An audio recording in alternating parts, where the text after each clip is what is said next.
away. So we'll get started. This is, so tonight's session is on the importance of helping your students practice self-care. We all know, we're all parents, that the teenage years are difficult, right? So they can be difficult. I don't want to say every teen is difficult, but there's ups and downs, and definitely the emotions in general for all of us get heightened as our teens start the college admissions process. So we all know what that's about. And I have to say that this is a topic that's a little bit different for me, in that we don't normally talk about some of the issues that we're going to talk to tonight about, anxiety and stress and depression. We're always a little bit more focused on the hardcore topics of college admissions and the data and the money. But this is really an important topic as well. We've got, two experts tonight who are going to share their perspective, and we wanted to give people the chance to talk about it. And ultimately, and I'll just kind of tie it a little bit back to what our core messages are normally, is, at the end of the day, actually, of course, mental health is very, very important. And that's why we're here tonight to talk about it. But it does ultimately, unfortunately, sometimes impact our finances as well, particularly, related to college or, and even high school. If your student isn't doing well, they're not happy, or they've, they're under a lot of stress and anxiety, it's gonna, impact everybody emotionally, and ultimately it could impact, you financially. So even though they were distant topics, there still is a connection between the two. So so tonight's guests are Anna Ren and Sarah Pospos. So Anna is the founder of Elite Advantage Prep, and she has worked with hundreds of teens over the decade. She's helped them reduce stress when it comes to the college admissions process. She's also the co-host of a podcast called the College Admissions Podcast, and she's also the creator of a planner called the Journey 180 Planner, which she developed because of her experience working with students and helping them reduce their stress and anxiety. And so we're going to talk about all that tonight. And our other guest is Sarah Pospos. Sarah is I actually am reading off my notes, Sarah, which are not the what you just changed, so I apologize. But you're a prenatal and a sports psychiatrist, right? And you've published extensively on burnout and depression, and you're devoted to helping others feel their best when dealing with burnout, depression, and anxiety. You're a full-time psychiatrist, and you're also a mom of two. Under the age of 2, so you're dealing with the other end of parenting, the beginning end of parenting. We're all at the end of parenting, not that parenting ever ends. So thank you both for being here. I wanted to get started by maybe having you kind of share your experience. You both work with teens in high school and in college. So what are the trends that you're seeing in both those groups of students? Yes, definitely. And thank you so much, Debbie, once again for the introduction and for having us here today. I really appreciate it. So in terms of trends, unfortunately, what I've noticed in the clinic is a significant increase in both depression and anxiety. In fact, this got me so curious that I actually went in and looked it up on the recent journals, which says that the rates before and after the pandemics actually doubled. So these days, depression and anxiety in youth are quoted as 20 to 25%. And that is huge, right? As you can imagine, it's 1 out of 4 to 1 out of 5 kids who are experiencing both depression and anxiety. And perhaps there's a lot of reason for that. The pandemic, of course, being one major one. And with the pandemic, the restriction of staying at home. So for instance, one, they're losing their ability to cope with stress, their quote unquote normal coping skills. They couldn't exercise, they couldn't participate in sports in school, they couldn't hang out with their group, their social circles, of course, and among other things. And of course, with the pandemic, things are out of control, right? Out of everyone's control, meaning we don't know if and when things are going to get back to normal. And with so much time inside the house, basically, most of us will turn into our gadget, and with that, social media. And of course, in social Mm. media, if they're like me, I like to scroll endlessly on Instagrams, where I'm going to be seeing curated pictures, curated photos of others who seem perfect, with the perfect hair, perfect outfit, for the new moms with perfect kids that just play on their own calmly without tantrums, all day long. And this could easily ignite the feeling of, hey, what am I doing wrong? I'm not good enough. Um, I'm incompetent, and so forth, which could be very detrimental again to their mental well-being, to their mental health.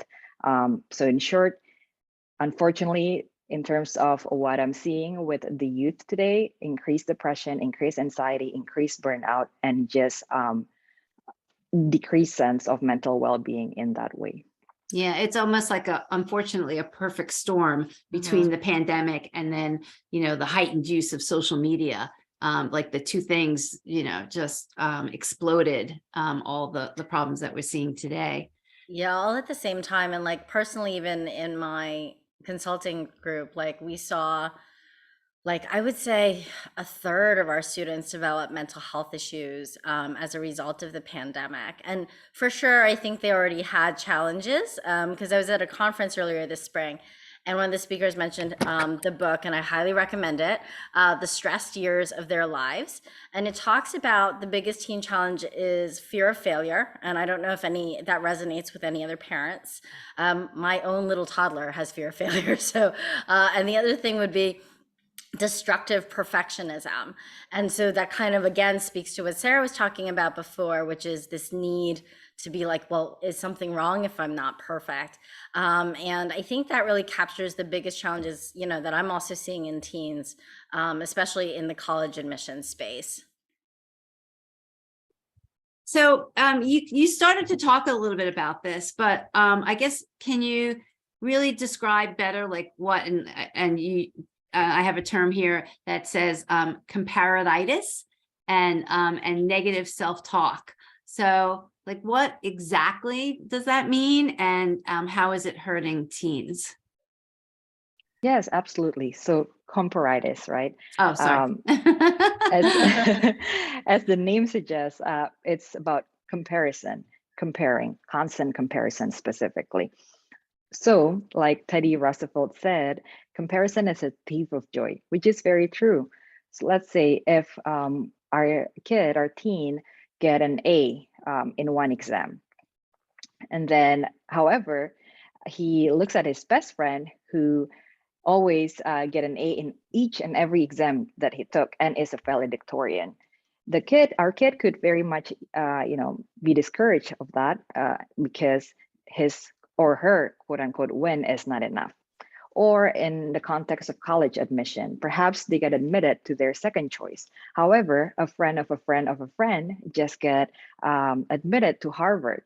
So in that context, by comparing, his or her win again becomes not enough, right? And it goes hand in hand with negative self-talk. And I want to take a second here to talk a little bit more about negative self-talk. Let's say, even for us adults, if we receive negative news, bad news, essentially, we could very much react to it in a bad way, right? It could, bring down our mood for the entire day. We could feel discouraged. We could, feel hopeless even in some situation. And then let's take it up a notch. If that negative news, that negative comment comes from someone who's close to us, if we look at it in a spectrum, if we post something and then one stranger on the internet makes a negative comment, perhaps we won't care much about that. But let's say if someone at our work or for our kids at school, in our class, makes a negative comment about us, just being negative, it's going to impact us more. However, in that case, we still can escape it by, let's say, spending time at home. Whenever we leave work, we leave school, we can escape that situation. And then take it up further. If someone in our home, a family member perhaps, continue to be negative, continue with a negative self-talk or negative talk to us, it's gonna affect us even more, right? Because of that frequency, that severity, just that quality of the relationship, it's closer relationship. But now imagine if it's our own self, negative self-talk. So for one, we of course cannot escape ourselves, meaning there's no escape, it's gonna be there 24/7. And two, of course, intuitively, we're gonna trust ourselves. So whatever our self talk to our own, it's going to resonate as if it's true, as if it's a fact. So because of this consideration, negative self-talk is so powerful and significant in that way. So imagine if we in our mind are having that negative self-talk 24/7, telling us that, hey, you're not good enough for this, you can't do this, you're incompetent, you're a bad person, and so forth, day in and day out, 24/7. It's gonna for sure affects our confidence, our self-efficacy, meaning our sense of ability in solving a problem ourselves, and of course our self-esteem. And as a result, as a downstream effect, it's gonna affect our performance, because in essence, we're self-sabotaging ourselves, right? And it's gonna continue into this vicious cycle. And if we as an adult with more experience, more ability to regulate our emotions from past experience and whatnot, are having difficulty with that, imagine what it can do to our teens, to our youth, to our kids, which could be very, very important in that sense as well. So how, if our, child or is in that pattern, how do we help them? Yeah, that's a great question. So my first step would be to pause and to reground themselves. Basically, we can teach them this, and I'm gonna go more about it in terms of practical recommendations later, but I can just go over it now. So one quick way to do it is as follows. Basically, our goal is to switch the focus from our cluttered, our overwhelmed, our stressed out mind to our physical sensations, to our 5 physical senses, which is to see, to smell, to taste, to hear, and to touch. And a quick way to do that is you can pick up any item near you. So in my case, I have this water bottle, if you can see it. And as I pick it up, I'm gonna focus on how it looks like. Is it half full, half empty? How's the bottle look like? I'm going to focus on the sound that it makes. So the crinkling sound, perhaps. I'm going to focus on how it feels against my fingers. And then I'm going to open it up, smell it. Hopefully it doesn't have any smell. And I'm going to drink it and focus on the taste. So when we do this, it does a couple of things. First, we're going to, like I said, reground ourselves. We're going to pause. And then second, we're going to be mindful in terms of being present at the moment. So an area of mindfulness. And by doing so, a couple of things happen in our body. We're going to switch the focus from what we call sympathetic system, which is the fight or flight or freeze system associated with stress or anxiety or a state of just high arousal, to the opposite, called the parasympathetic system, which is associated with a state of being calm, of being relaxed. And by doing so, not only that we help lower our heart rate, lower our respiration rate, lower our muscle tension physically, but in our brain, we also switch the focus from a fear-related brain area to another area that allows us to think more clearly. And when we do that, we are able to think more objectively, more logically, more clearly, and therefore we could really see this negative self-talk for what it is even more.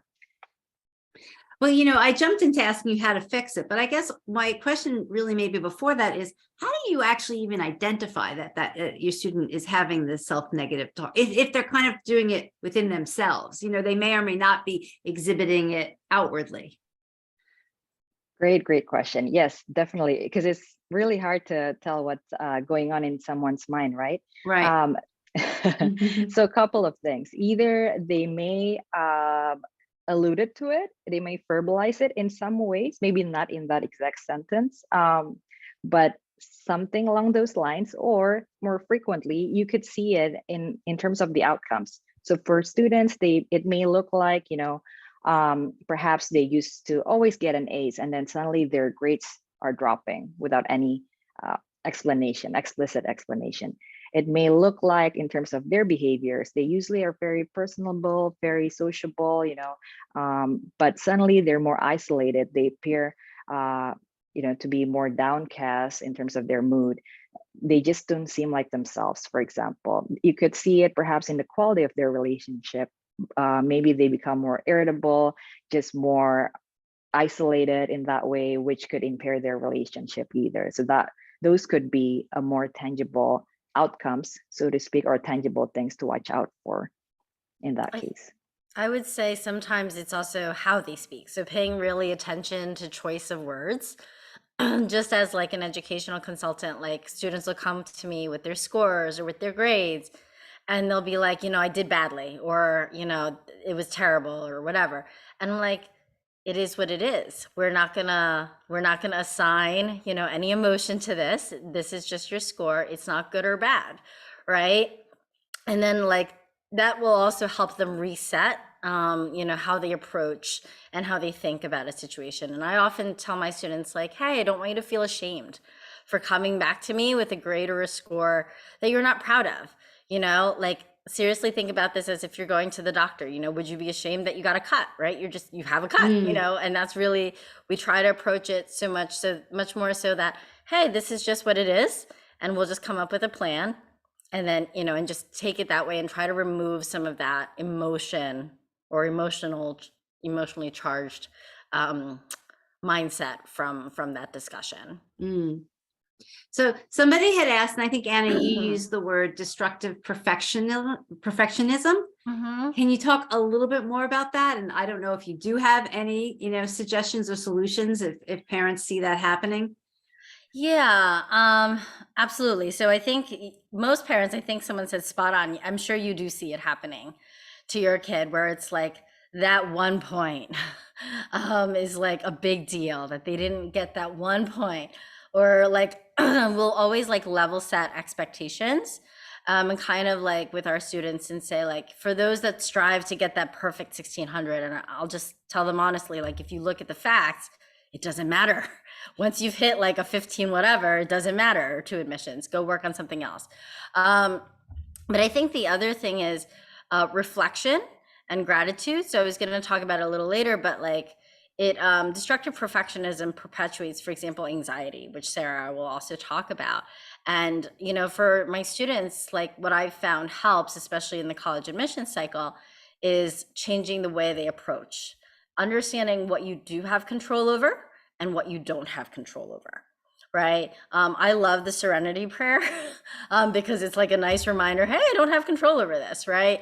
But also like just helping them understand, okay, there's some things they've done the best that they can do, right, for this application, for whatever they're doing. And now it's off their plates, right? It's no longer in your hands, and it's going to be okay. Whatever happens, just know that it's all going to be fine.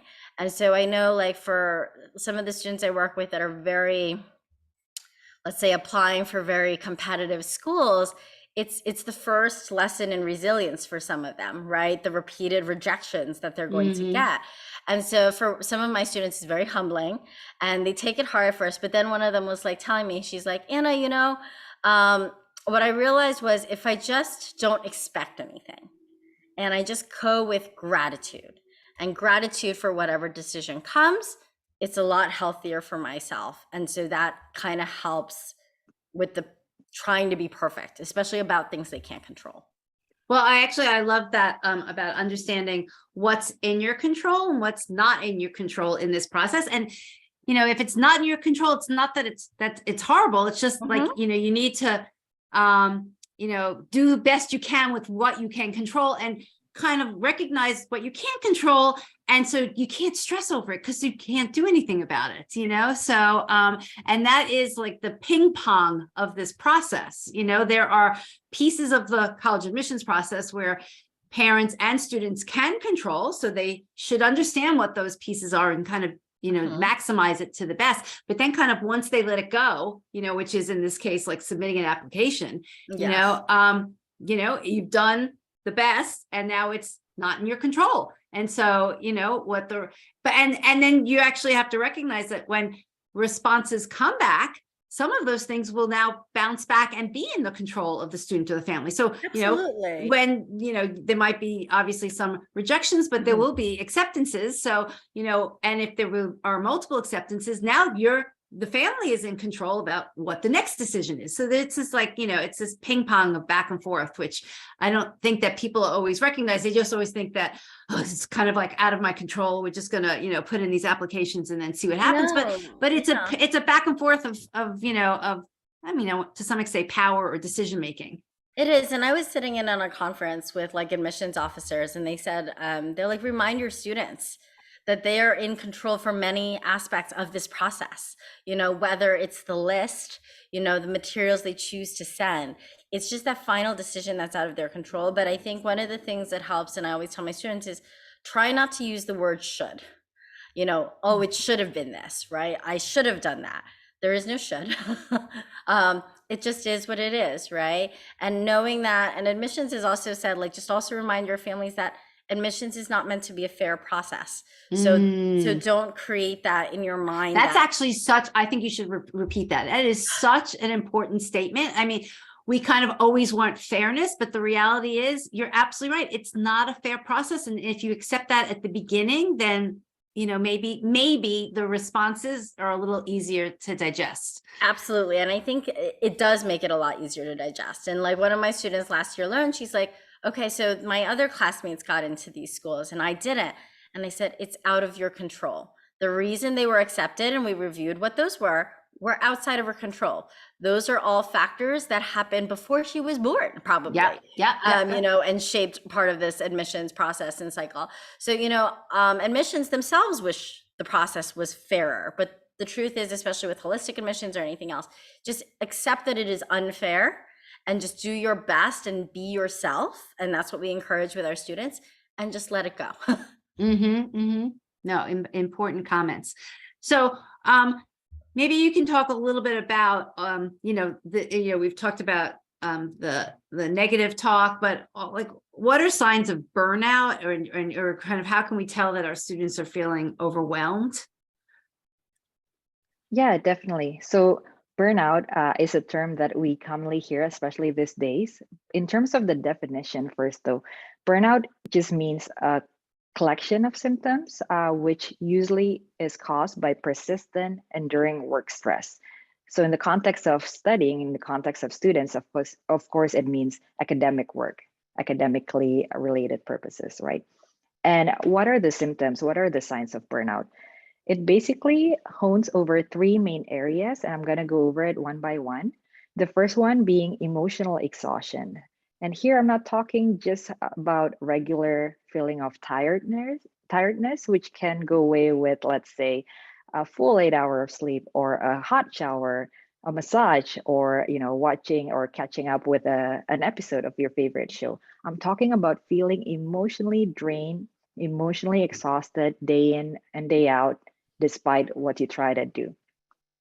And that could be one areas of burnout symptoms. The second area would be a low sense of personal achievement despite the evidence. So despite the evidence, right? Meaning, even though they're getting an all A's, even though they're winning in certain competitions, even though they're getting this and that in terms of accomplishment, they still feel like they're not enough. They still feel incompetent. They still feel like they're not cut out for this. And the third area would be depersonalization, which could look like, just being on survival mode, literally being on autopilot day in and day out. So they may look like they're lacking that emotional piece, emotional connection, emotional bond, empathy, just all side of emotional things, and rather just be on an autopilot doing their tasks without really emotionally connecting with others, such as, for example, their peers, their mentors, teachers, and so forth. So those would be the signs, common signs of burnout clinically. I know sometimes what I will also do with my students is like, I'll ask them, I'm like, hey, tell me how your day's going. Rate it from 0 to 10. 0, you absolutely do not want to get up in the morning and you hate your life. And 10, like, you can't wait to like live your life right now. And I think that also is like a quick conversation starter to like, and checking in terms of like what's going on. But also, like you said, like those obvious signs, like have their habits changed, and are they pushing themselves too hard? I hate when students come to me and say, is there anything else I should be doing, Anna? And I'm like, no, you do a lot. And the colleges are also sensitive to kids that are burning out now. But how do you balance? I mean, maybe there is just a person who is, wants to achieve and wants to kind of like, get to that next goal, whatever it is. And there's nothing wrong with wanting that, versus telling them to, to relax or not put like, it feels like there's a fine line between letting somebody push themselves because they want to, and then knowing maybe when it's too much. I would say I always do this task where I ask my students what time they're going to bed and if they're getting enough sleep. Oh, that's a good question. Yeah. If they have time to eat, how are you spending your time? Do you have time for friends? Because they're so important, like for resilience and dealing with like difficult situations, let's say, that they'll come up with. So are you investing in relationships just as much as you are investing in things that'll quote unquote look good on a resume? And I think that's kind of really nice about colleges these days is, a lot of them are much more sensitive to like the 5-page resume, and I tell my students, just be concentrated. If you know what you want to be doing and you want to put your time there, great. But it's also okay to say like, hey, I've got enough on my plate, and colleges are really good at recognizing that balance in students now. So somebody asked, I think we sparked a little like conversation, said, can you talk more about why the process is unfair? They generally want to understand that. I mean, I don't know if you want to go, Anna. I can have some opinions about that. Yeah. Hopefully I won't get in trouble. But like what I would say is like there's things called what I would call, and they call it in the admission spaces, institutional priorities. Yeah. Mm-hmm. And you don't really have control over that. So I will be honest and say like I went to Georgetown, and chances are I was an institutional priority because I'm a first generation student. My parents didn't go to college, right? But there's other institutional priorities too, from disadvantages to privileges, right? Like where your parents work can, speak to institutional priority. So I think as long as people can understand that that's sometimes even out of the control of admissions. They are given goals and objectives that change from year to year. And you can understand like, hey, it just might not be the right fit for your kid at this point. But there's going to be another great fit, at somewhere else that is looking for exactly whatever that student has to offer. But that's where I would say like, everything from like, what is it called? Like need aware admissions, right? Yes. It's not fair. Yeah. Whether or not or like saying that you don't need to apply for financial aid and being marked as a full pay kid. Right. So those are some of the quote unquote unfair things, and admissions, I think, would love to change that as well, but it's just part of the process. Right. I think just to add to what you're saying, Anna, about the fairness or unfairness of the process, the reality isn't, if people, again, kind of follow me, you hear me say it all the time, but admissions in colleges are businesses, and businesses aren't. And so because they're a business, it doesn't mean that they have to operate on a meritocracy. Like nobody told them that's the way they have to run their business, and they don't necessarily. So as Anna pointed out, there are other priorities that come into play. And honestly, one major priority is revenue. And sometimes they'll have to take a student who can pay full price, to attend the college versus a student who they might have to get aid to. That's not fair. So that's like another example of unfairness in the process. And as much, I bet you any admissions counselor or an officer that you speak to, they would say, we want to make this fair, but they have other pressures too. And, some decisions, are a little bit out of their control. And so I think it's important for parents and students to understand that. So again, when those decisions come back, It's not that if a student is rejected, it's not that they couldn't have actually done well at that school. It's one of those decisions that's a little bit out of their control. And you could say that the system might not have been fair, but it just that's kind of the way the dice rolled, and to some extent, and as long as they put their best foot forward, that's the best they can do. And somebody made a comment that let me see here so I can read it exactly, because I liked what they said. Oh, sorry, let me scroll back up. But I think I missed it. But basically, the comment was, what we're talking about and kind of, how it relates to college admissions are lessons throughout life. When you apply for a job, right? And somebody else applied for a job, and it's actually even worse these days because you hardly ever talk to anybody and you're just getting the email back, right? Like, you don't know why they didn't like you or they didn't pick you and why they picked the other person. So you're going to run into this like in lots of different ways. This is the first major time that, our teens, are running into it, but these are lessons that they're going to learn throughout life.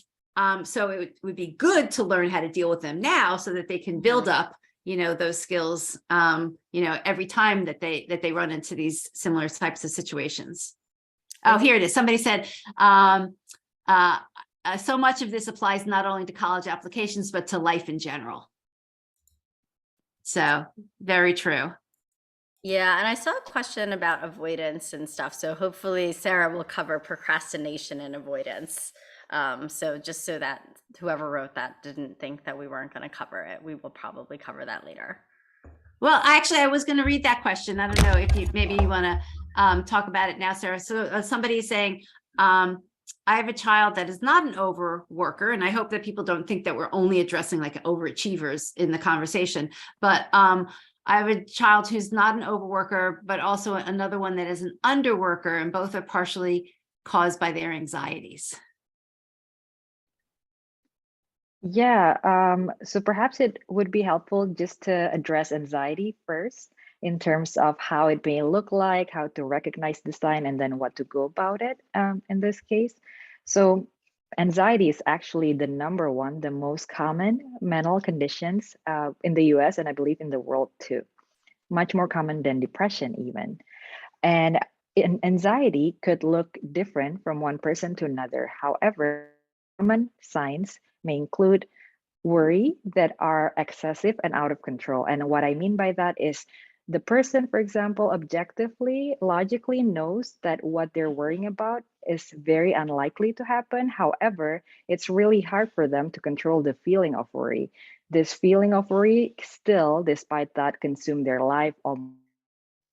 And of course, when you're worrying about something or numerous things for that amount of time, it could impact your sleep easily, making it very difficult to sleep. It could impact your ability to focus or concentrate. It could impact your appetite.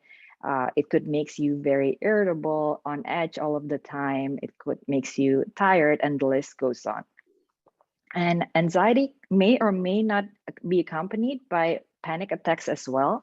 So for panic attacks, it's defined as a sudden rush of fear that may also have some physical symptoms, including, heart racing, sensation of having trouble breathing, chest tightness, perhaps feeling hot all over your face and body, feeling dizzy all of a sudden. That may happen for a couple of minutes. Another type of anxiety could be very situational specific. So we all perhaps hear phobia, when our blood is being drawn, or phobia for most people about performance when they have to speak in public, give a presentation, those set of settings. So anxiety, again, could come in many different ways. And in terms of, to relate it back to the comment, it could lead to either overperforming or underperforming run, right? And why is that? So let's say if I wake up today, I'm at school and I decided, hey, I'm going to study today. However, the concept of studying is so abstract, it's so large to the point that by studying, I can read a couple of pages in my history book. I can answer a couple of questions in my math class. I could work on this essay that is due next week. Literally, the options are endless. And in our mind, this create feeling of overwhelm, feeling of not in control, right? It may create decision fatigue. And therefore, the easier way to deal with that is to either avoid it or procrastinate on it and just not deal with it completely. Or the opposite side, in terms of overperforming, we could be very anxious about this specific thing that's mostly out of our control, as we talked about earlier, that we literally put in too much, quote unquote, too much focus, too much time, too much energy, too much everything in order to make sure that every single piece of the puzzle will go well, even though we realize that most of it is out of our control, as we talked about earlier. So it could definitely be presented or go both ways. So how do in we that sense actually identify, like these different conditions, meaning like they to me, just listening to you, some of them sound a little similar, like anxiety versus, a phobia versus depression. Like, how do we know, like, is it just kind of the degree of which it's happening? You mean in terms of differentiating anxiety versus depression? Yeah. Gotcha. So they may look similar, they may overlap, and in fact, they could coexist. So about 50% of those who are depressed are also anxious. But if we discern them in terms of their main features, the anxiety would involve more about these worries that we talked about, versus depression would involve more mood symptoms. So it may look like typically having sad mood, being tearful, crying out of the blues for most days of the week. Perhaps it may look like losing interest in things that used to bring joy, their hobbies.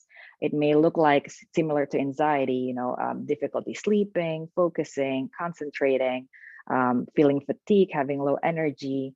For depression, it may especially look like, having hopeless thoughts, feeling that like they're worthless, guilty about something that they may do over and over again. It may lead even to suicidal thoughts in some or in more serious cases. So we're talking a lot about the student, which, that's important, but how should we as parents be acting when we see some of these things, going on in our students? Because doesn't really the way sometimes we act can also impact, how they're going to react? 100%. So I think I'm a huge believer in the name it to tame it approach. So in this context, name it would be recognizing the symptoms first, right?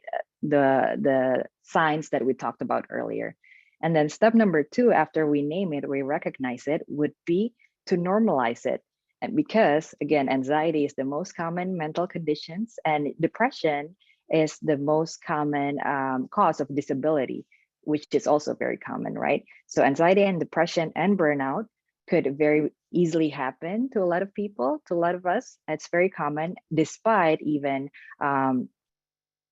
when we take every single steps right, when we do everything by the books, these things could still happen. So I think step number 2, to normalize it, would really play a role, especially with the kids, with the students. And then step number 3 is to recognize when to seek professional help, to recognize the red flags, essentially. And there are 2 big ones. The first one being if the symptoms are causing severe distress in the students, in the kids. And it could it could be very hard to see it if they don't verbalize it. But if we're lucky enough that they're sharing it with us, perhaps it could look like, they're struggling, they're in pain, they're really suffering because of the symptoms or the outcomes of the symptoms. Maybe they would share that with us. The second red flag would be if these symptoms are interfering in any way with their day-to-day function. So for students, it could affect their grades. Someone with straight A's could go down to C's, B's, even D's. It could impact their personal care. They just don't want to do anything at home, perhaps just stay in bed, doesn't want to eat, doesn't want to talk, doesn't want to come out. It could impact their relationships with family, with loved ones, with friends. They could be irritable or very tearful or very anxious, and it just impacts those quality of the relationships. So if us as parents, as teachers, see either one of these red flags, it'll be a good idea to seek professional help. I think as a counselor or consultant that works with teens, what I would say is, a lot of times when I deal with teens that, to address avoidance, right? I have teens that procrastinate and avoid things. And I think it's really helpful to actually talk to them and understand why, right? And oftentimes it is this sense of overwhelm, because for sure they're juggling way more than I did in high school. And I think, you say, oh, we'll study for this test, or like for a lot of my students, it's writing a paper. And it can just seem so overwhelming. So much so that I've had students who put off writing a paper and hand it in 3 months late. And, we talk about like what's holding you back. Sometimes it's something that happened in the past. So it could be a traumatic experience, but also it's also just breaking it down for them. So for a lot of my students, what I would say is like what we do, and why I also created the planner, is because my kid also has anxiety. Like she's just born that way. And, as they'll tell you as a new parent, they need routine, they need that, they don't like unpredictability. And so what I found with my students, it's the same thing. So if you break it down and like literally we'll give them 3 action items, that's it, right? 3 things. And the way you want to first start it is to make it achievable. So for them, maybe it's like, oh, this like 5-page paper is due. So maybe you're like, okay, let's just sit down and, maybe today all we work on is the topic. What are some potential ideas? That's it. We're not going to write the paper out. And then the next day might be, okay, let's break down the outline, right? And then slowly help them build confidence. Another source of anxiety for students in my world is test prep.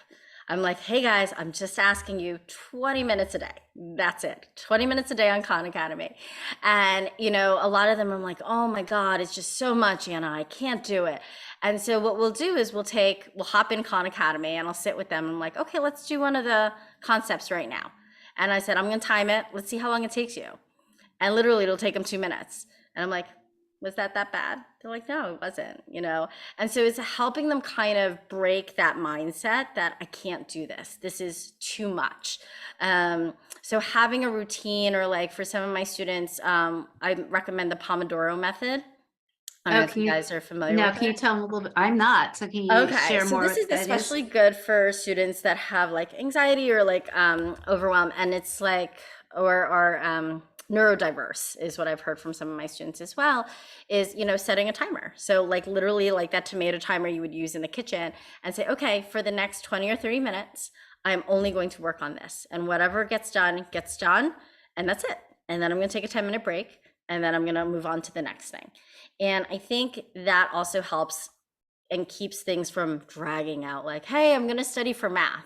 Well, how long does studying for math take? So if you give them, or they give themselves a little structure, it helps. And it helps kind of break down some of that overwhelm to make it possible for them to take action. And I know I read a book, they were saying, like, how do you establish habits?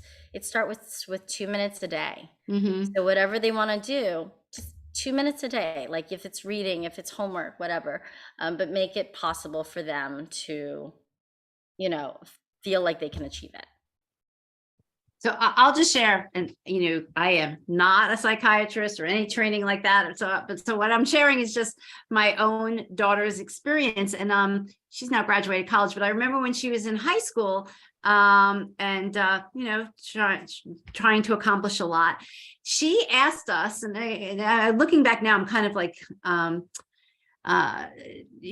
chuckling a little, that like she kind of had her own self-preservation. She asked us to prevent Facebook, because that was really the only biggest social media platform, Facebook and Snapchat at the time. She asked us to prevent it from to block it on the server in the house, on the Wi-Fi. So because like for certain times, like there were like, periods when she had to really wanted to focus. I'm talking like for weeks, she said, can you just like prevent it so I can't even access it? And I was like, we were like, sure. But now sometimes it kind of goes to what you're saying, and sometimes you just need to block everything else out, and just like focus on what you want to accomplish and time yourself, and then kind of like recognize that you can break it down into smaller pieces to accomplish it. Yep. Taking a step back. And another parent said that too. Like we also encourage like journaling and reflecting for our students to kind of reground them. Well, so talk a little bit more about journaling and kind of what suggestions or you make with your students, Anna, because that ultimately led you right to create this planner. Yeah, so I think it was like I said, like so many of my students were coming down with challenges, and so like we became involuntary therapists too, Sarah. And I would remind them I'm not a therapist. Although sometimes the essay process feels like therapy. They've told me it's very cathartic. But it really helps them, like that student, to practice gratitude, to think about your day and identify like one great thing that happened. Or in the planner, we also include like daily affirmations. What's one positive thing you can say about yourself? Or get them excited for their future, and remind them that connection is important. So like some of our exercises are like, memories I'm looking forward to making, right? People I want to connect with. I think taking time to, reset, and then also there's a habit tracker and other things like that too, so that they can make like those tangible little changes in their life, to slowly bring them around. Because I think like a lot of students, like I've had parents come to me and they're like, I'm ready to give up on my child. And I'm like, well, that's very strong words for a parent to say. You probably shouldn't say that in front of your kid. But like a lot of times what I found was, sometimes they just needed to take a step back. And like once the kids started to gain some life lessons and could reground and really think about things, what they wanted in life, and break down how they could get what they wanted, it was a lot less overwhelming for them. So I think the planner, it does do the time blocking, kind of like the Pomodoro method we talked about, but it's also got the positive affirmations, the reflection, the gratitude. We also pack it with challenges that are based and geared towards actually college admissions. So, hey, go to office hours with your teacher, right? Make a new friend at school today. Little things that we think will help them, not only help them improve for like prepare for college admissions, but just add color and, hopefully reduce anxiety in their life as well. Anna, do you happen to have a sample? Can you hold it up? I don't know. Can you? Oh, it won't hold. Because of your background. But it is available on the website, journey180planner.com, and on Amazon. Well, and Anna so nicely is offering some free ones, right, to people who attended tonight. And so is it 10 that we're going to give away? Yep, 10, and they can pick the color. It comes in navy, white, and black. Okay, so before we finish, and we were not finishing yet, but just anybody who is interested in potentially getting a planner, if you could just make a comment, if you want to say black or white, or just interested, and then after we're going to randomly pick 10 people from who mentioned in the chat. So that's thank you, Anna, for providing that, and whoever does get them, I would love to know how it helps, if their student, gets to use these. Okay, so while that is happening, although I wanted to scroll back and answer some people's questions, let's see. So somebody asked about, if their student is going, well, actually, before we do that, Anna, I wanted to ask you, kind of working with students, seeing, kind of their mental makeup, and whether they might be more anxious or than some of the other students that you work with. How much do you factor that into the schools that they might choose? Like do you help to be, so because somebody asked the question about a student going to a top college. Of course, those schools are just going to be more competitive, not even to get in, but once you're there. And even there is the balance between your student might be able to accomplish the work. So that's not a question, but is that the right environment that they should be in? Yes. And I can definitely say like I've heard from, I always check in on my students, and for example, the pandemic was very hard depending on the policy of the college you went to. And so there were definitely some of my students who attended an Ivy and needed to take gap years. And it is, I'm not going to name the Ivy, but it is a very intense environment. And so I will always tell my students, if I want you to research, go to unigo.com, go ask opinions from current students. There is a certain culture and environment at every school, and just make sure that you're comfortable with that. Like, I've even told students, like, hey, I don't think this would be a great fit for you. We can still apply, but this is my personal opinion. And I always tell my students, it's not worth sacrificing your mental health. I've also helped transfer students, right? Not my previous clients, but like clients that had done the process separately and asked me to help them transfer. And I can tell any parent that you never want to be in the situation where your child is asking to transfer, because they are so miserable and depressed. So what I would say is, like, always make sure you have a balanced list. I always tell my students, you can succeed at any school. Someone mentioned Malcolm Gladwell. I do love his books. Outliers is amazing. I recommend, I think it's called David and Goliath. There's a chapter called Carol and Sachs. It is one of my favorites, and people don't talk about it in college admissions. But, I tell them, like, do not be your own worst enemy in college either, because that's kind of what Carol and Sachs is about. Kind of like Sarah was saying, right? That compareritis eats them more than even the academics do. It's certain cultured or certain environments, right? And I went to Georgetown, and it's got its own culture and environment as well.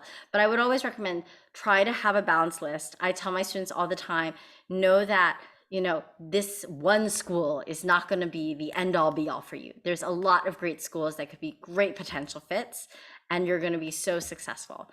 And we also recommend in the college admission space, if you look at the matriculation list, I think at Harvard Law, I think they publish it online, and you look at like the people that went there. They come from all places. They do. They come from all places, and public schools, and all kinds of schools. So know that, and help your child understand they're going to be successful wherever they go. And that's what I would kind of recommend, is having a balanced list and helping them prepare for that mindset. No, that's great advice. So I just wanted to say that somebody mentioned in the chat, and that therapy helps, and that people and families and students and parents shouldn't be afraid to seek true professional help, and that's not a sign of failure by having to work with a therapist. So I just that's important as well. I mean, that is what you do, Sarah, as so I don't know if you have any suggestions or resources if people want to work with a professional about how they go about finding somebody. Yeah, definitely. So if you don't have a local psychiatrist and you're in California, I do offer telehealth appointment for psychiatry appointment. In general, though, how to get connected with psychiatrists, a couple of ways. You can either look them up online. Typically, if they're not insurance-based like me, you can go ahead and schedule an evaluation or an appointment that way. You can look through your insurance as well to see which therapist might be covered through your insurance, or you can go to your primary care doctor and ask for a referral that way as well. In any case, to get more resources, free additional resources, if you're not in California, you can check it out on my website, lifestyletelepsychiatry.com. And of course, we can get connected throughout Instagram as well with the same handle, Lifestyle Telepsychiatry. And just out of curiosity, do you have any opinions, and I'm this is off the cuff, about these sites these days that are kind of like doing therapy, I guess, like what, the websites, like, they just, the reason why I'm bringing this up is because, and I've had friends and my own students or my own kids who are at college and want to see, maybe a therapist at the college counseling center, and they're so booked up, that they can't get a session for months, literally months. So, as an alternative, other people have said, well, maybe like try and go to one of these, the websites that are now offering, therapy sessions, or I guess some of them are to connect to therapists. Yeah, got it. So a couple of things in the mental health space, it might get tricky to determine, what's the difference between psychiatrist, therapist, psychologist, psychiatry, nurse practitioner. So I would say, or we can talk about it in a little bit. So the main difference, essentially, a psychiatrist is a medical doctor who further specialize in psychiatry or mental health, versus a therapist is not a medical doctor. Their background might be in psychology or in social work. And because of that, if you're seeing a psychiatrist, they can help you with both the therapy if they offer it or the medication side of things, of course, when indicated. Versus for therapists, they can only offer you with the talk therapy. Um, Having said that, in terms of the online therapists that or therapy websites that are pretty common these days, my advice would be just one, make sure you know the background of who you're seeing. So for example, if you're interested in a thorough evaluation, right, let's say by a psychiatry doctor, make sure you're seeing a doctor, not, let's say, a nurse practitioner, because it will differ in terms of the hours of training, their experience, and so forth.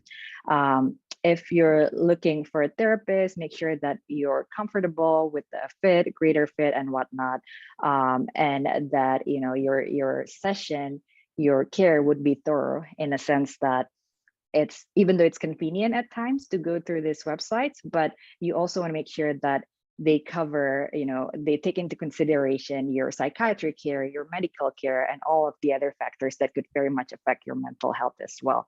Having said that, though, telehealth or a telepsychiatry session is very convenient, especially for college students, right? Because they don't have to commute, Right. and have that wait time to see the psychiatrist or the doctor. And they can just literally be present for the amount of, or the duration of the appointment. And two, like you're mentioning, for psychiatry visits, the most struggle perhaps is that availability. Mm-hmm. People wait in line for months and months, Mm-hmm. Mm-hmm. just to get an opening. And that, after that opening, you may or may not be a great fit with that particular doctor. So my advice would be, if you're trying to avoid that, cash based or non-insurance Mm. psychiatrists could be an option, because typically they do have more availability. And again, if you're in California, I can definitely squeeze you in if you're in need. I'm also cash based and non-insurance, which just means that we don't have to be limited by your insurance situation to see each other if it's a great fit. And Sarah, somebody is asking, do you see students outside of California, or can you only see students that from California? Great question. So for us, in terms of our medical license, unfortunately for teletherapy or visit, it's limited to whatever state we have our license. And for me, it's California. Therefore, the student has to be physically present in California for that particular session.